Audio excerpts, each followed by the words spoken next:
Good evening, everyone. Welcome to the next URI Ecology, Environment, and Life Sciences and Cooperative Extension Learn at Home webinar series. My name is Kate Venturini, and it is always a great time when I get to host a webinar with a colleague that I haven't seen in a while. And tonight you're in for a treat. We have Allison McCann here, who is the Water Quality Program Coordinator for Cooperative Extension at URI, and she's going to talk to us about the fact that it's smart to be curious about your well water.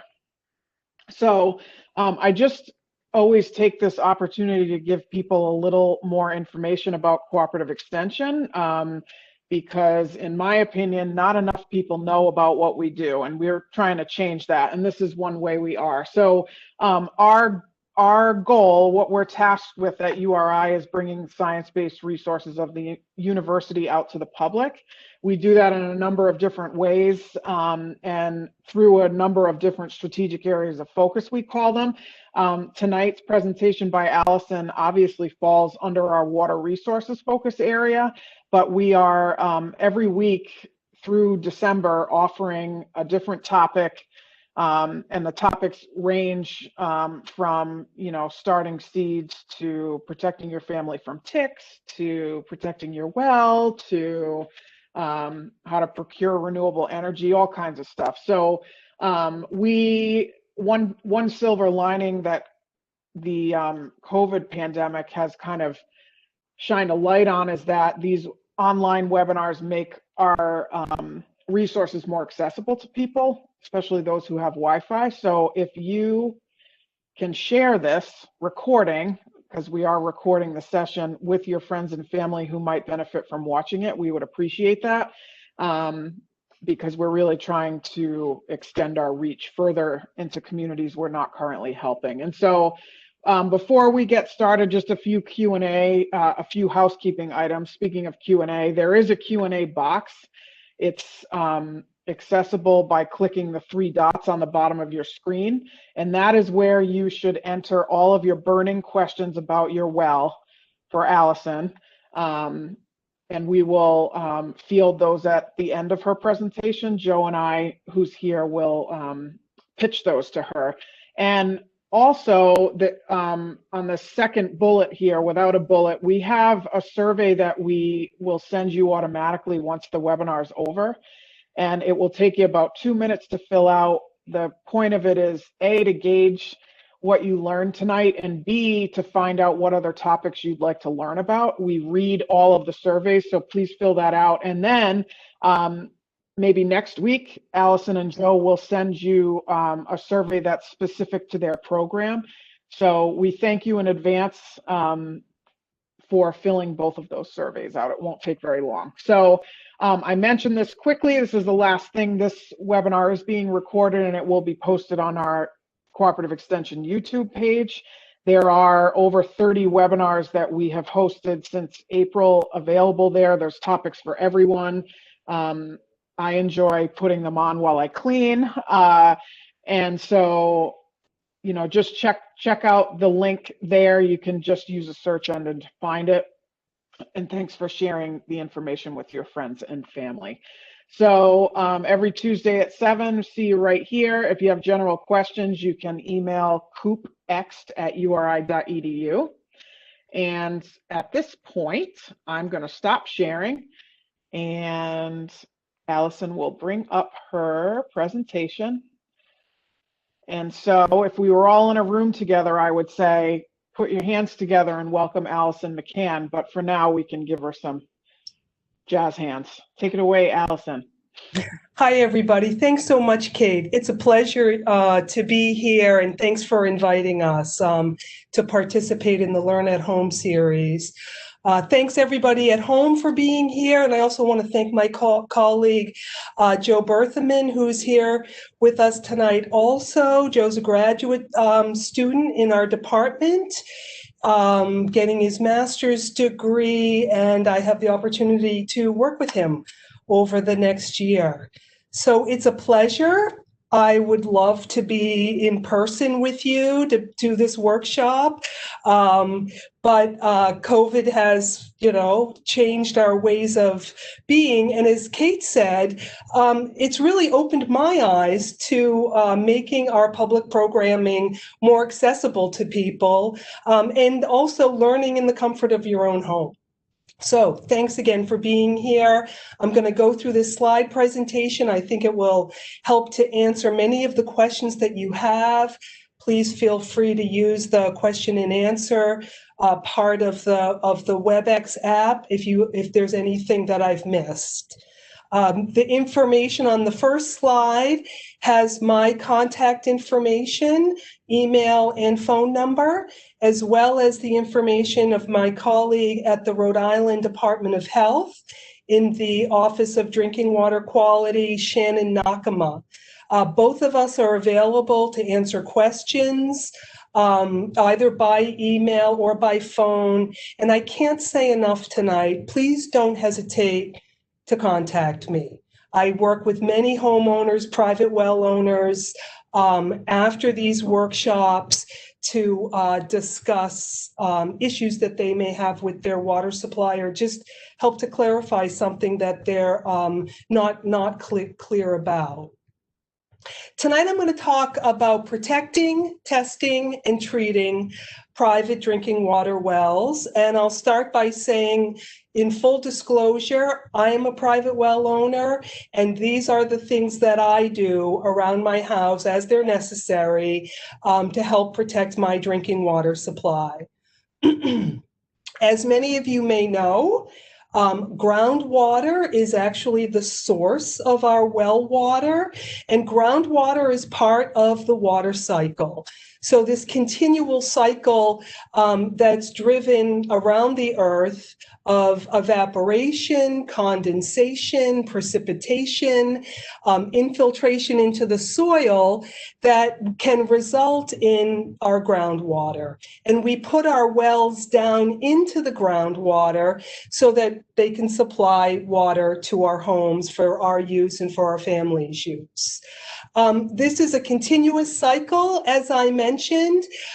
This summer, as many of you may know, I'm going to make the assumption that perhaps many of you are gardeners, and as well as well owners. And you know that we've had a very dry summer. And we've had the driest summer on record. And our groundwater supply has been depleted. Typically, our groundwater supply is at its lowest in the summer. It gets more use. People are just generally using more water in the summer, and plants and trees are growing, and they're also using more water in the summer. Plant and tree use is a huge part of the water budget from the water cycle. So typically around this time of year in November, the rains come back, we start, the trees go dormant, the plants die back, and our groundwater starts to be replenished. And we start to see the water table pop back up. We'll see what happens this summer, this fall and winter, if the rains actually do come back or we continue in droughty conditions. Our private wells are installed in two kinds of formations underground where the groundwater is stored. Our wells are put either drilled or pounded, is the kind of construction used in bedrock. So the wells are placed into bedrock where the well can intercept water that's moving through the cracks or the fractures in the bedrock. And wells are also installed in sand and gravel deposits. Typically in Rhode Island, our sand and gravel deposits lay atop of our bedrock, so they're more shallow. So wells that are put into sand and gravel tend to be shallower than wells that are drilled or pounded into the bedrock formation. Okay, I'm going to talk more about well water construction in just a few slides, but this just gives you a visual of the wells, siting the wells underground, going into bedrock, going into sand and gravel. And it's the depth of the well, and it's also the location that you're living in, the community that you're living in. There's areas in Rhode Island where sand and gravel deposits are very plentiful and very productive. And it's in those areas where sand and gravel wells can be, where wells are put into sand and gravel. And then in other areas of the state, sand and gravel is not plentiful. Bedrock is either at the surface or very close below the surface, just a few feet below the surface. And so in those cases, wells are drilled or pounded into the bedrock. The water quality that's in our private well is affected typically by one of two things. First, what we do in and around our own home, how we use, store, and dispose of potentially household products like gasoline that is being used in this lawnmower, how this person uses gasoline around the home, how the gasoline is stored at the home, how it's, if the gas goes bad, how is it disposed of at home, could potentially affect our drinking water, our well water, and our groundwater. And then also what is in the soil and rock that the groundwater moves through. So these are naturally occurring things. I'll give two examples, which are common naturally occurring minerals in Rhode Island: iron and manganese. They're in our soil, they're in our rock. When we put our wells down into the soil and rock, the iron and manganese can get dissolved in our well water, and it's usually an aesthetic problem for homeowners in that it can cause staining of laundry, fixtures, discolor the water, and in some cases it might impart a particular odor or taste to the water, may taste minerally. So two things: what we're doing as humans, around our homes, how we're using, storing, and disposing of chemicals, and what is naturally occurring in the soil and rock. And I'll talk more about a couple of other items that are naturally occurring later in the presentation, and some of you may also have questions around that based on your situation. So let's look at a specific example of how what we do in and around our home could affect our well water. I like to use the example of a septic system because those of us on private wells are more than likely also on a septic system. It's not always true, but it often is true. And septic systems are designed to remove household wastewater from your home. So using a conventional septic system as an example in this presentation, they're designed so that first, all the household wastewater, when it leaves the home, the first step in the treatment process is that it goes into a septic tank. The septic tank is designed so that the solids in the household wastewater sink to the bottom of the tank, the fats and greases rise to the top of the tank, and then in the middle is this, use the word, relatively clear zone of liquid, because don't forget it is wastewater, but it's a relatively clear zone of liquid that forms in the middle. And that clear zone of liquid then moves to a distribution box and then out into a leach field or a drain field. That's placed in an area of dry soil or installed in an area of dry soil so that as the household wastewater moves down through this area of dry soil, the soil can beat up on some of the bacteria and pathogens, viruses that are in this liquid household wastewater. Okay, as that water continues to move down by gravity through the soil, it actually has the potential to recharge our groundwater. And since it's doing that, it's super important that we think about what we put down the drain. Septic systems are designed to treat typical household wastewater. They're not designed to treat expired gasoline products, hobby chemicals. That is not the appropriate way of disposing of what I'll call household hazardous waste. And at the end of the program, I'll talk a little bit about the Rhode Island Eco Depot, which is a place to do properly dispose of household hazardous waste. And I'll talk about that a little bit and give you some resources around the Rhode Island Eco Depot. And ideally, many of you may already participate in Rhode Island's Eco Depot.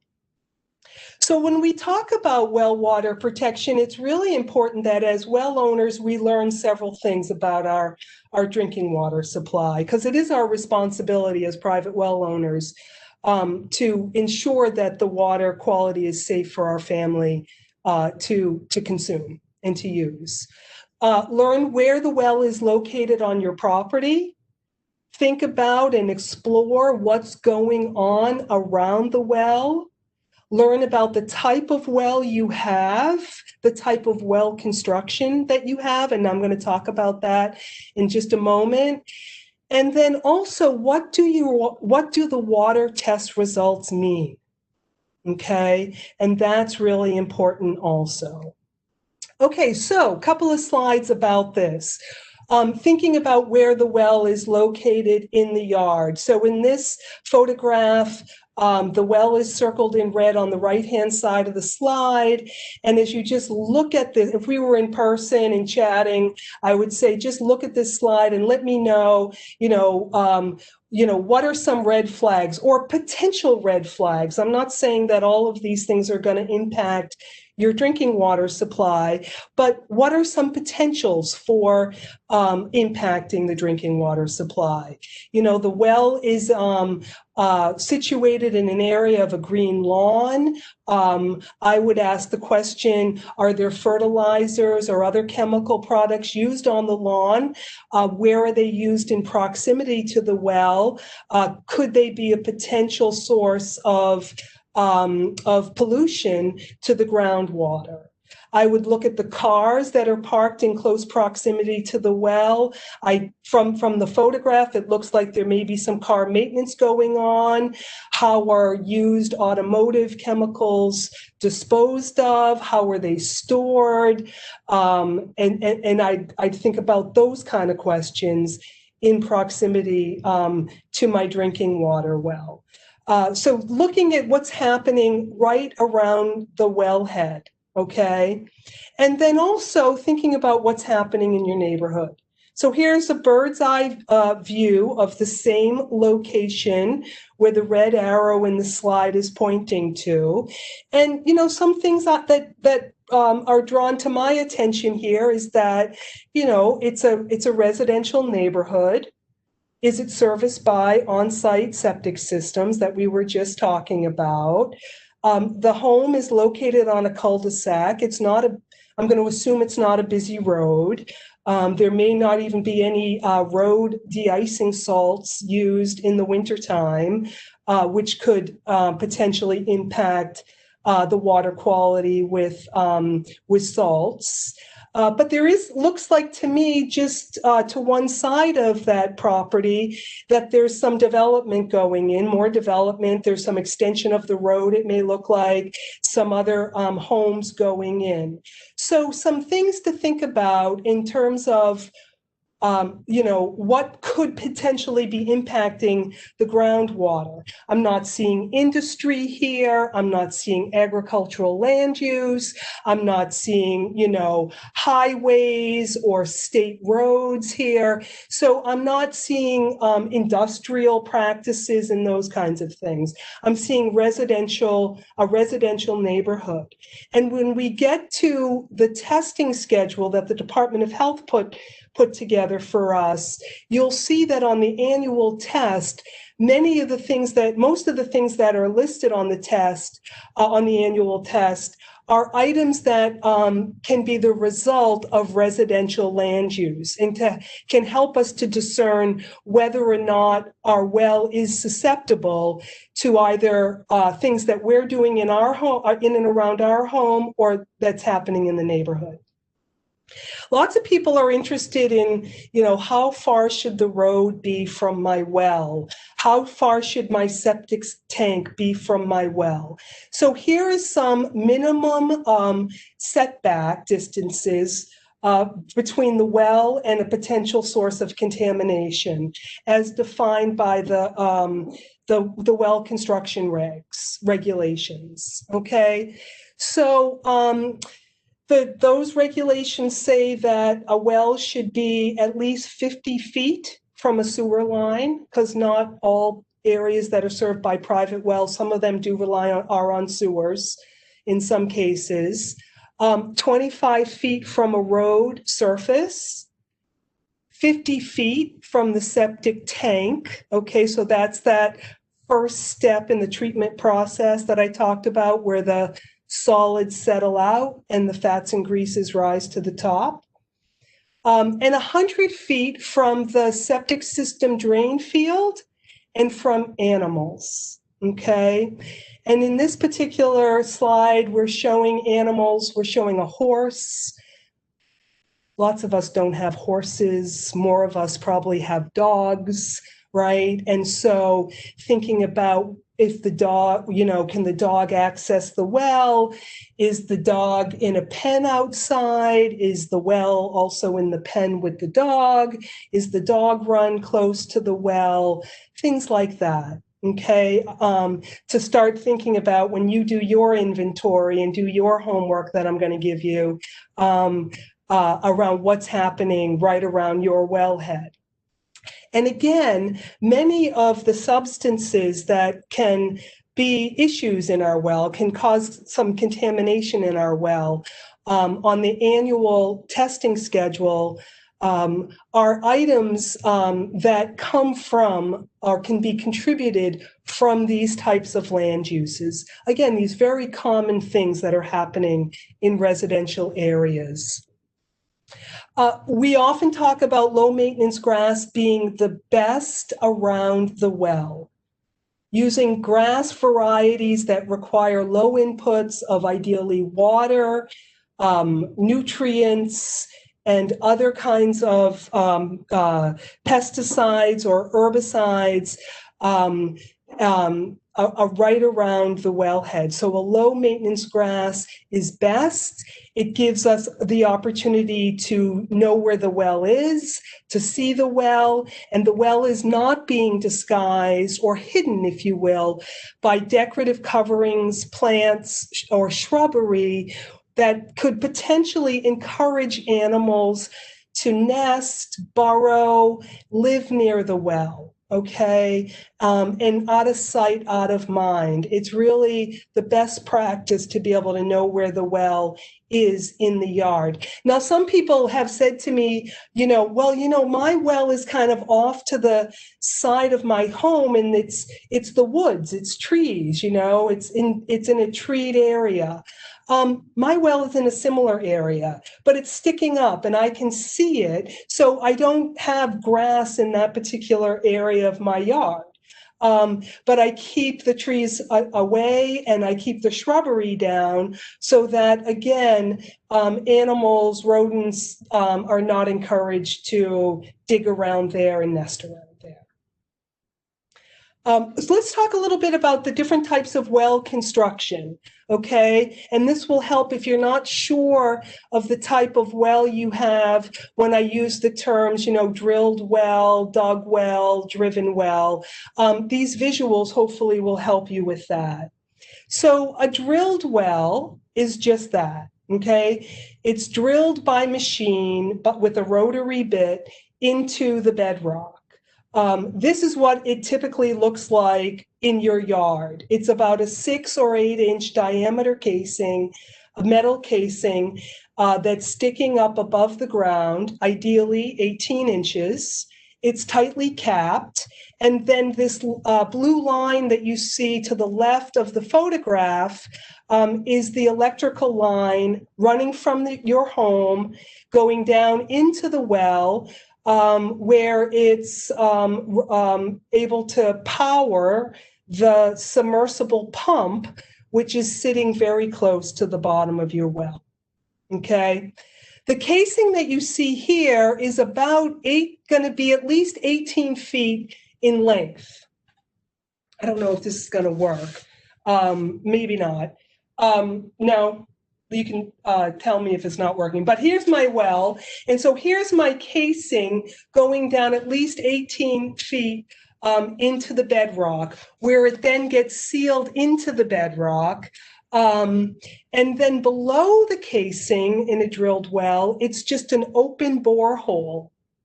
Okay, so that open borehole can intercept the water. The water can move through and go into your well as it's moving through the cracks or the fractures in the bedrock. That's how the water gets into your well. The depth of a drilled well can be anywhere from 100 feet to 500 feet, right? A neighbor of mine has a well that's close to 500 feet deep in depth. And so the depth of a drilled well can be very deep. A pounded well, I used that term earlier, it's pounded into the bedrock. So rather than a rotary drill, drilling into the bedrock, which can be done, a drilled well can be installed in a matter of a couple of days. A pounded well takes more time, where it's a pounder that's put on the well rig, and it's just continuous pounding of the bedrock to create that well, okay? A driven well is put into sand and gravel deposits, as we saw early on one of the slides earlier. It's driven by machine. The casing for a driven well is about 2 or 3 inches in diameter. The casing extends the entire depth of the well, and a driven well may be up to about 75 feet in depth. So it's going to be put in places where there's a good amount, a good thickness of sand and gravel that's saturated with groundwater to be able to supply water to your home, to your drinking water well. At the bottom of that 2 or 3 inch diameter casing is a screened well point. And that allows water in, but keeps the sand and gravel particles out. And as you look here, the horizontal plumbing that you see, piping that you see, is actually the water line running below the frost line, bringing the water to your home, into the home. Okay, a drilled well will have the same thing below the frost line, a water line coming into the basement, bringing the water into your home. In a driven well, I've seen both situations where the pump can actually be right here at the wellhead in this access pit that you're seeing here, this concrete access pit that this well sits in, or it may be in the basement. Okay, either or. Seen it both ways. And a dug well is the third kind of well construction. It's typically an older kind of well construction. It's dug by hand or by machine into the sands and gravel. These wells tend to be about 30 feet in depth, so they're more susceptible to droughty conditions and more susceptible to going dry during dry years like this one. They're going to be their casing, in this case, you're seeing precast concrete. I've seen them cased with fieldstone in older homes. I've seen them cased with brick, a combination of those materials. And when you open up the cover and you look inside, what you see is the groundwater table. You actually look in and you'll see the groundwater. within those wells. Okay, what's important in all of these types of construction, regardless of the type of well it is? First off, that the well head, the top of the well that's sitting in your yard, is at least 18 inches above the ground so that the well can't flood by floodwaters, road runoff, runoff from areas around your property, roof runoff, that kind of thing. You don't want any ponding around the well. You don't want the well to be flooded. The well cap is tight and sealed on there to help prevent. Sometimes the seals need to be replaced. Sometimes the well caps need to be replaced. They can be weak links where rodents could get in, or I more often work with homeowners where insects get into the well via seals that have just dried out and need to be replaced, or a well cap that's not on tight enough or has a crack in it. The well casing, the piece that interacts with the ground, is grouted with a watertight seal to prevent rainwater or snow melt from running along the side of the casing, and what I'll say is short-circuiting filtration properties of the soil to filter out any bacteria or viruses that may be living in the soil. Okay. The well is located as best you can from potential sources of pollution. A few slides ago, we took a look at some of the common types of land uses that could contribute pollution to residential wells. And we do our best to locate our wells away from those sources, right? In some cases, we can't do that, right? We can't change the location of Route 44 in relation to our well. And so again, this is where testing comes in. If you're wondering about if your well is, being impacted by road use, for example. And also that the well driller submits what's called a well completion report to the Rhode Island Department of Health and to you as the well owner or the homeowner. Okay. And I have found in doing these programs across the state that many people don't have their well completion report. And if you don't, please contact my colleague, Grace Clancy, listed here on the slide. She's at the Rhode Island Department of Health. You can give her a call. She needs to know your address and your town, and the Department of Health, if they have a copy on file, if the well driller submitted the completion report to the health department, they have them all cataloged by town, and she will look it up and she'll email you a copy.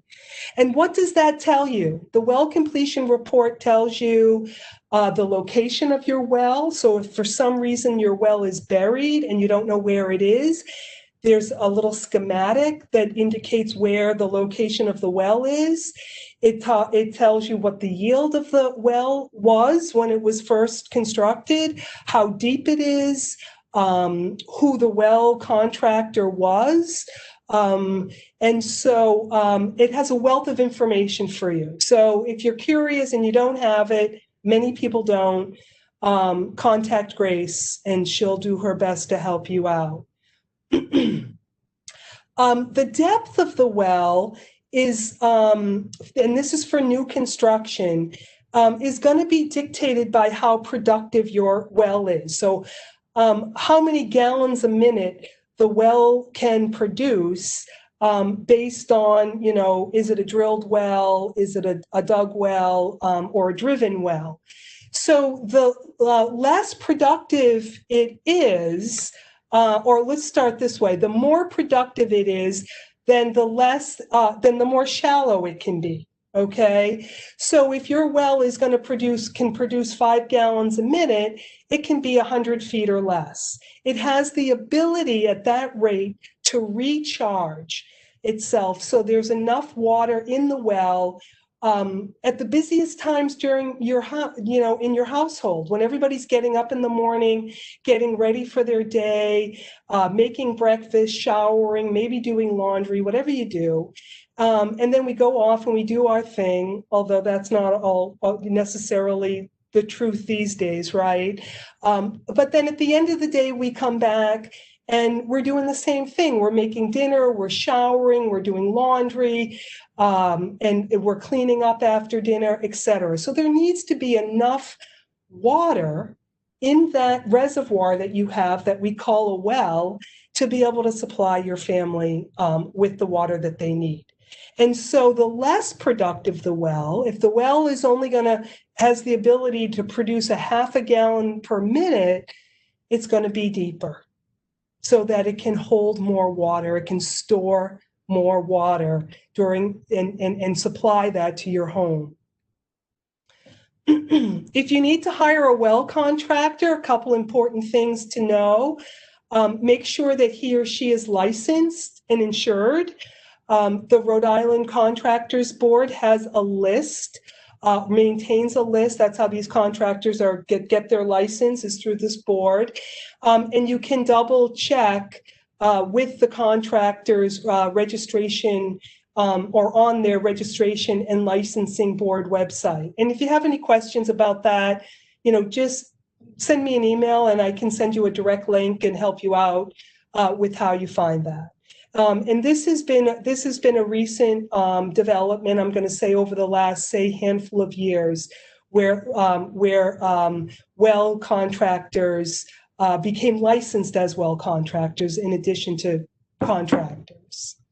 Here's the well testing schedule that the Department of Health has put together for us as private well owners.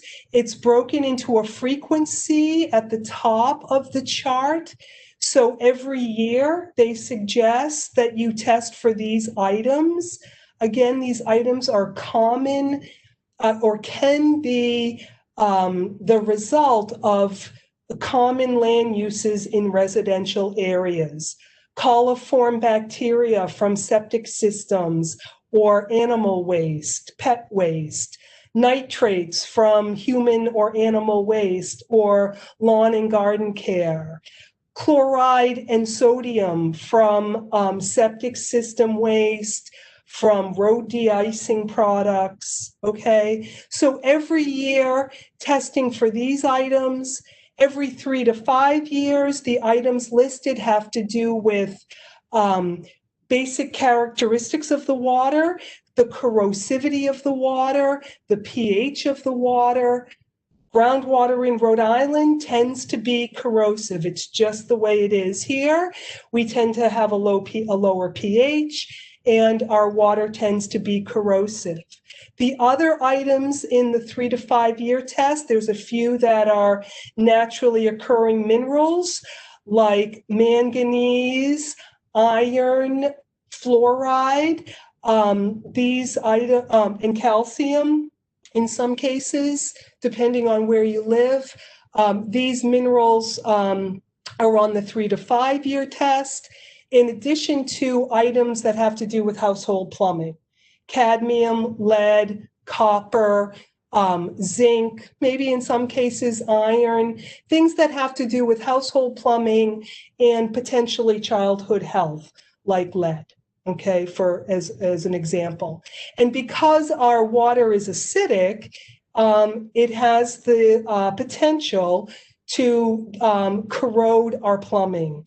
And then those heavy metals get into our drinking water and we can consume them through our water, or in some cases, in the case of copper, there can be leaching and then pipe pitting and blue-green staining, for example.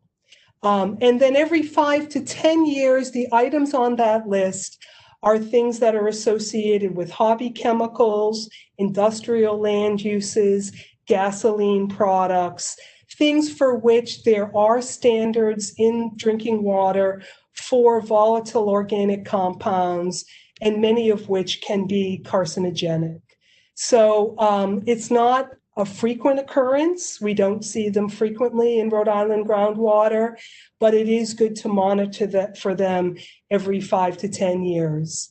I also think as a best practice, it's good to keep your test results together in a file, whether it's electronic or a paper file, or both as a backup, so that you can look and see if there's any changes over the course of testing. If in any for any reason, maybe you'd see sodium levels increasing over the years, which may indicate that whether it might be the result of a byproduct of your treatment system, of your septic tank, or perhaps road de-icing materials. So keeping them together so you can see if there's any trends in your water quality. It's really helpful for me when I'm working with a private well owner that has prior test results to compare and for me to see what's happening from year to year, if it's possible, if those test results exist. And if you have any questions about this, again, I get a lot of calls around this, calls about, if the water quality, if you notice a change in the water quality, a discoloration in the water. I get a lot of calls at that point, and I ask a lot of questions to help guide people in terms of what would be a suggested test for you to do. And I use the word suggested because this testing schedule is not mandatory for private well owners. It's voluntary. It's up to us to do it. And I have really made a career of encouraging private well owners to have their water, drinking water tested. In most cases across Rhode Island, our well water quality is excellent. But there are things that do exist, that can exist in our well water, and those things may be odorless, colorless, and tasteless. And the only way to know is to have your water tested. There's areas in the state, and I'll indicate how you find out if you live in one of those areas, where the Department of Health also suggests testing for arsenic. If you live near an area where there is an orchard or where there was an orchard, lead arsenate was used as a fungicide in orchards. And it sticks around, arsenic sticks around. So in Rhode Island, to the best of our knowledge at this point, arsenic is not naturally occurring, although the Department of Health is going to start to do a little bit of work around that to see if there are areas of naturally occurring arsenic, but it's mostly from land use at this point that we're concerned about. And then beryllium is a naturally occurring rare metal that exists in areas of these communities. And the concern with beryllium is if you breathe it in, it can lead to some organ cancers. And also drinking beryllium can affect the intestines. And research has shown that, it's of most concern in infants and young children. So particularly if you have young children that rely on humidifiers and you're using well water in your humidifier, in your vaporizer, and you live in areas of these communities, you're going to want to test for beryllium just to make sure. And how do you know? So here's how you know. You go to this web page that's listed at the top of the slide here. It will bring you to the Department of Health web page. I highlighted in red on the slide the area where there's a link to what's called an online tool. You click that. It brings you to an application that works very much like Google Maps, where you type in your address, you hit the find button, the little magnifying glass, and the application will bring you to that location on the map. And based on the shading on the map, it will indicate whether, through the key, through the legend, whether or not to test for arsenic and or beryllium. Okay? So that's very helpful. Other times to test are if the well was flooded, or as I indicated earlier, if you noticed a change in the color, taste, or smell of your water, you might want to give me a call. We'll work through it, and I'll make some testing suggestions. You want to test at a state-certified laboratory. These labs are certified by the state of Rhode Island. They follow standard methods or accepted procedures for testing certain substances, substances in water. And by law, they're not allowed to sell you treatment equipment. So they'll give you independent test results. And then based on the test results, if treatment is warranted, you can use those test results with treatment professionals to help work through what, if any, treatment may be needed to remedy the issue that you have at your home.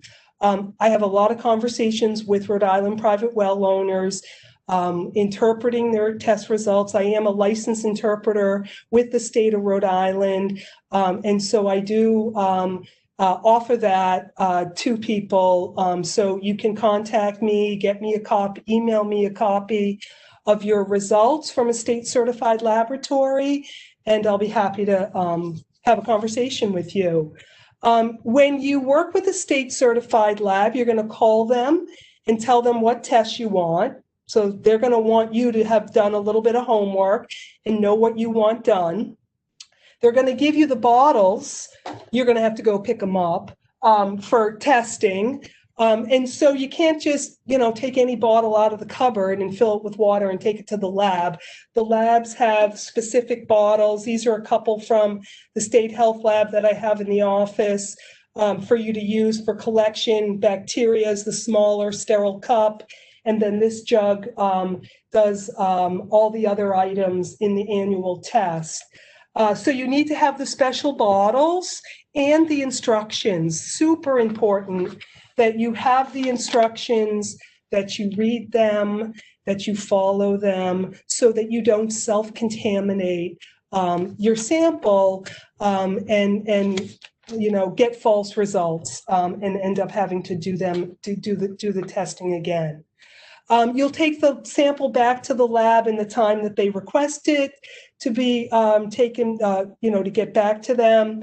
The lab will send you your results, and many of you will be in touch with me about your test results. Here's a list of state-certified labs. I'm sorry that I did not get this into the slide presentation earlier. It is on my webpage at riwelltesting.org. And again, you can email me and I'll give you a direct link to this. But there's only a handful of state-certified testing labs that I'll say are convenient to Rhode Island private well owners. Okay, so you can give them a call, as I indicated, and find out, how to best work with them and get the sample bottles from them for running your test. It does cost money, and I'll give you some ballpark figures here. The yearly tests that I showed earlier at the State Health Lab costs $95. It may be a little bit less at one of the private laboratories. So you'll see there's 4 private labs listed on this list of testing labs. They're just more competitive with one another, and the State Health Lab is designed to not, their pricing is designed to not compete with the private sector. So you could call and ask what the prices are. To test for everything on the schedule that I showed earlier would cost you $410 at the State Health Lab. And again, It's most likely going to be less at some of the private at the private laboratories. And to put it in perspective, those people who are on public water do pay an annual public water bill of at least $600, and that covers the testing that's required to be done on public water supplies, as well as a number of other things. The only time that the Department of Health does require testing of private wells is in two instances. When a new well goes in, it requires private wells to be tested, and it requires everything on that list that I showed you earlier: annual tests, 3 to 5 year test, 5 to 10 year test. And it also requires testing upon sale of an existing home that has a well, so at the transfer of property.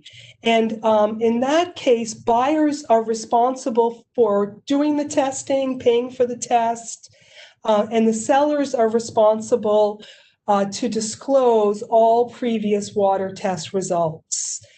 Here is the web page at the Rhode Island Department of Health that outlines the testing regulations in these two instances.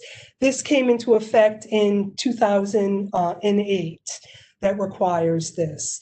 And it's the building official on the local level in the community that oversees the testing, and who will, he or she will issue a certificate of occupancy for that property when it changes hands or when a new home is being built, and they will require to see the test results in these instances. So you'll want to check in with them if you are in one of these two scenarios, looking to buy a home with a well or looking to buy property and putting in a new well.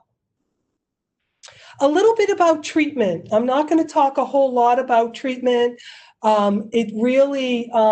Treatment follows testing, and there's lots of different types of treatment systems that are designed to meet the needs of your test results. So first you need to test and figure out if treatment is even necessary and what the problem or what the issue may be. And then talk. You're welcome to give me a call. People will call and talk to treatment professionals. I often suggest that you work with at least 2 or 3, get 2 or 3 quotes from a treatment professional so that you can compare and see what, what different treatment professionals advise. Just as a broad category of treatment, there's 2 kinds.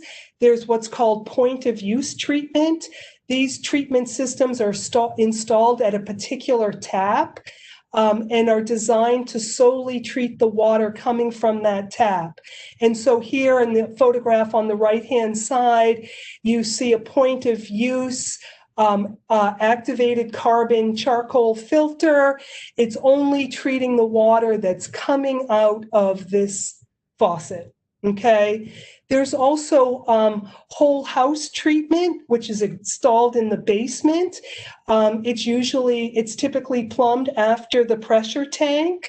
And so then the water moves from the pressure tank to the treatment system. And then all of the water in the home is treated before it's distributed throughout the house, okay? In this example, number 1 is a basic treatment system that all private wells owners should have in their basement. It's a sediment filter, sometimes called a cartridge filter, and it is installed to simply remove particles like sands and gravels from the ground that may be traveling into your home. And it's a mechanical filter that will just stop the sediment, the particles there before traveling through your household plumbing and clogging appliances and plumbing and that sort of thing. Okay, the second piece of treatment in this particular example is something that's commonly used in Rhode Island, a water softener. We use it in Rhode Island typically to remove iron and manganese two common minerals in Rhode Island that can cause staining in our appliances, laundry, etc. So all of the water in the house is treated in this particular case.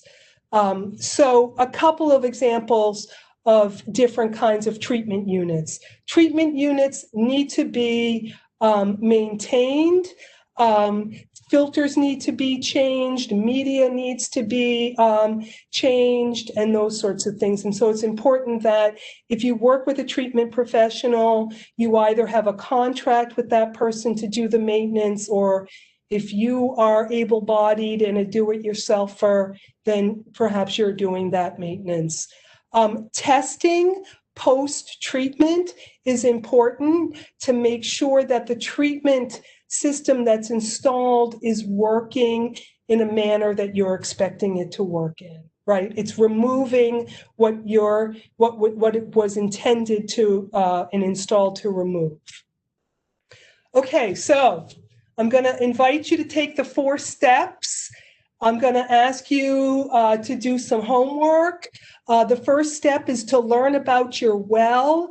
Find your well completion report or contact Grace for your well completion report at the Department of Health. Go out to your well, stand at your wellhead, and make sure that the cap is on securely, that it's not laying on the ground, that you can't just pick it up and look inside the well. It should be on there securely. Note if there's any digging around the well. Look at what's happening 5 feet from the well. Where do you park the car?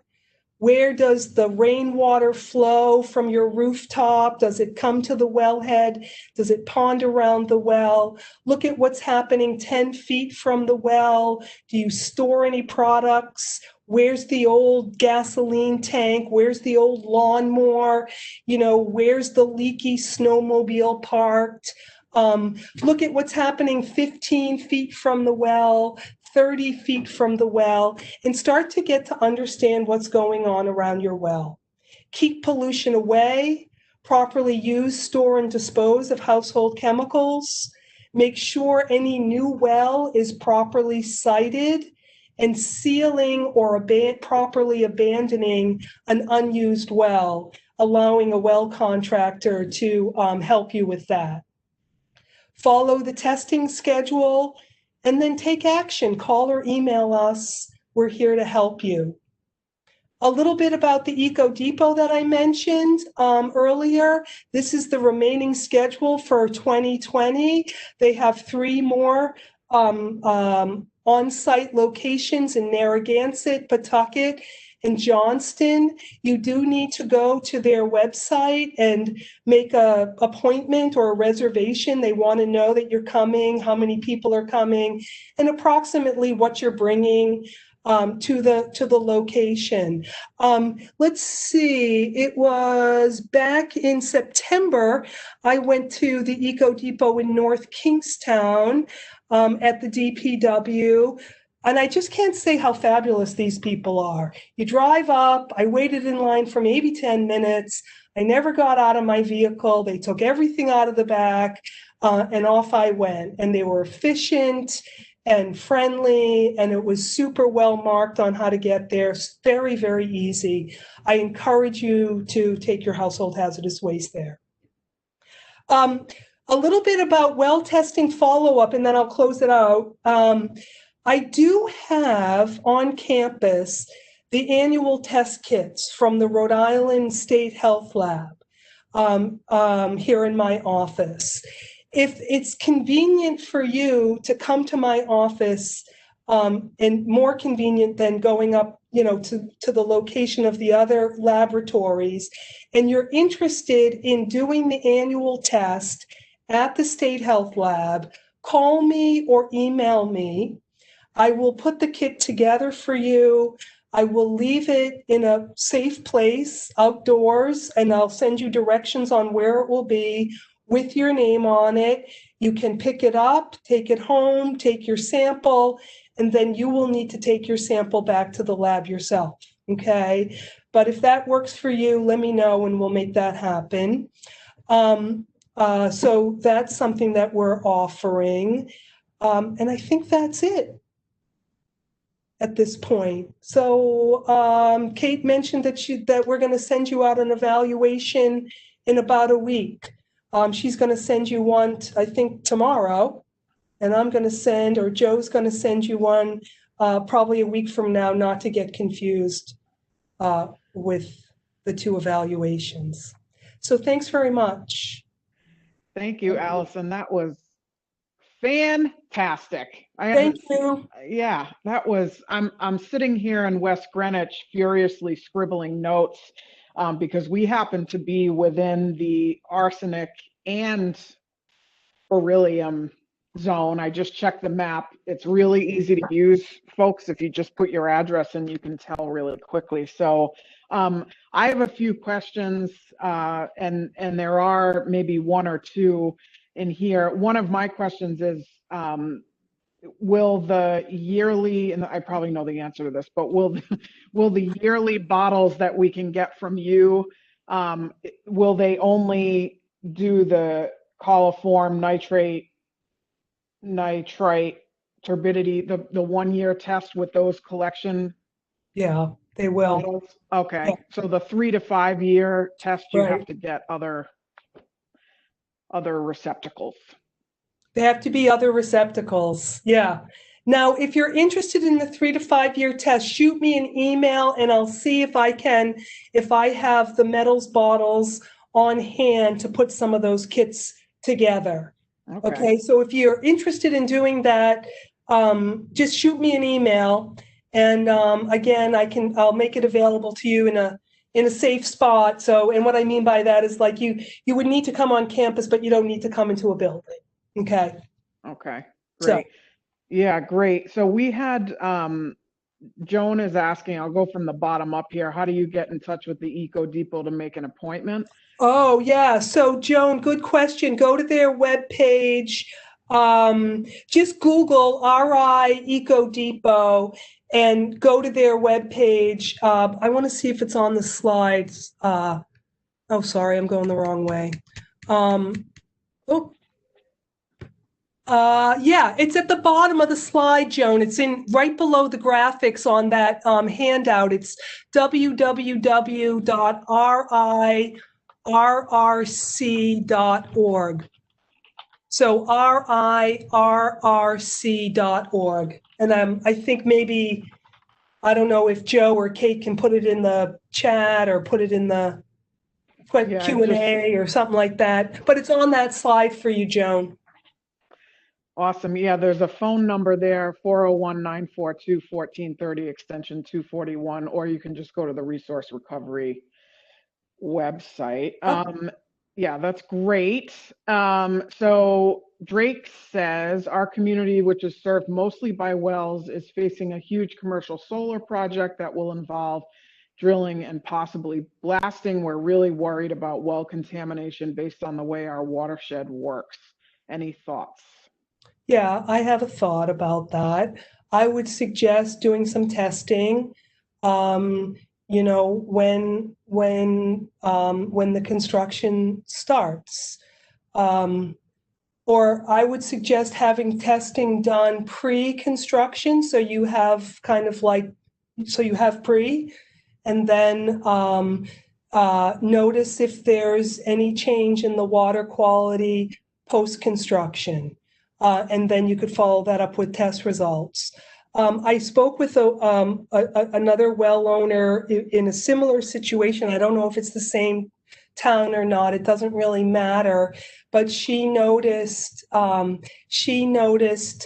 change in her water quality when construction started. Now, I'm not saying that that was a result of the installation of the solar development, but doing some pre and post testing can be one way to discern if there was any change, you know, in the water quality as a result. I'd also suggest, if you're not already getting involved in, you know, your local town hall about this, and bringing it up as a concern. I know it's happening all over the state in areas supplied by private wells, on the impact of these developments on private wells. I have not seen any local regulations to the effects on solar development, but there have been local regulations in some communities at the time of development, so housing development going in, where an example is a pump test is done on surrounding wells to see if a new well going in would have an impact on the yield. So this is just a different example, Drake, that's saying, water quality and not water quantity.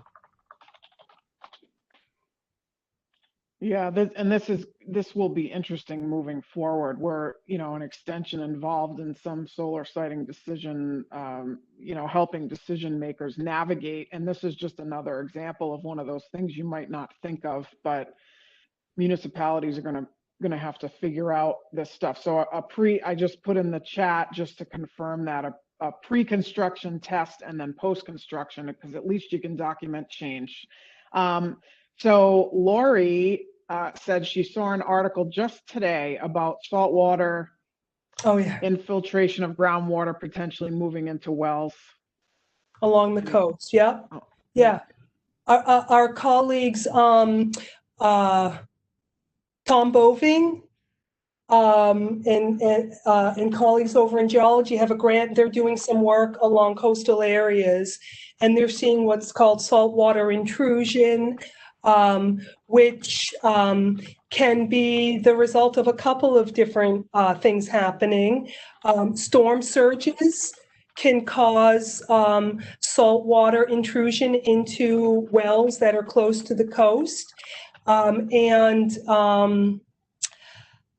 not getting enough rain in times of drought, because we haven't had any, significant hurricanes yet this season. But the lack of rain, the droughtiness, is causing the fresh water along the coast to narrow. There's what's called a freshwater lens, and it's lighter than salt water. It sits atop the salt water, but as that lens shrinks, the salt water can intrude on that freshwater lens and then get into a well. So that's what's happening. That's what they're documenting in this work along the coast.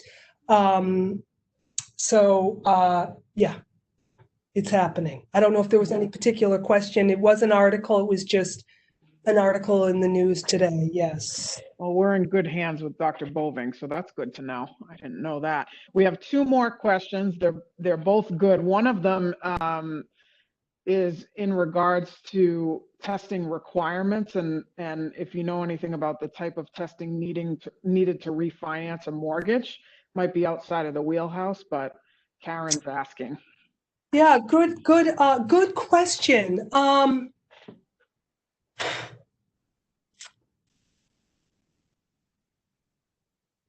So those testing regulations, it's going to be based on those testing regulations, Karen, was it? Yes. Are on when a new well goes in or when the property changes hands. So the Department of Health's testing regulations do not apply if you're remortgaging your home. In that case, it's going to be your mortgage company. If there's any requirements there, you can ask them that question. I know a number of years ago, I remortgaged my home and I was not required to do any testing by the mortgage company. So the Department of Health's regulations do not cover that particular example, Karen. It would be your mortgage company. Great. All right, we'll end with this great question from Matt. He is asking if the 5 to 10 year test includes everything that's in the 3 to 5 and the yearly test. And so if you're going to test the 5 to 10 year test and invest in that, do you need to just buy that, or do you need to also add those others to get, for example, bacteria or nitrate, cadmium, etc.? So excellent question. So the 5 to 10 year test does include everything in that chart. And depending on how some of the private labs package that test, you may be getting more items included, Matt. So if you work with the state health lab, that's the way they do their packages. The 5 to 10 includes annually you're doing this, every 3 to 5 you're doing this, and then every 5 to 10 you're adding these volatile organic compounds to that. So if you're going to work with a private lab, Matt, or anybody, just tell them that you want to have tested what mimics the Department of Health's 5 to 10 year test, everything on that list. Most of the labs have web pages and they'll list those packages, and you can compare that also just from their web page. Shopping for well tests. That's what I'm doing on my day off tomorrow. Yeah. Thank you, Allison. You're thank welcome. you, Joe, for being here. Good luck with your master's degree, my friend. And thanks to all of you who joined us. Allison, this was fantastic. I can't promise we're not going to ask you to do another one, but we'll cross that bridge when we come to it. Ask me, I'll do it. Be happy. Yay. All right. Thank you, everyone, for being here. And check out our website at uri.edu/CoopX. Good night. Bye, everybody. Be safe.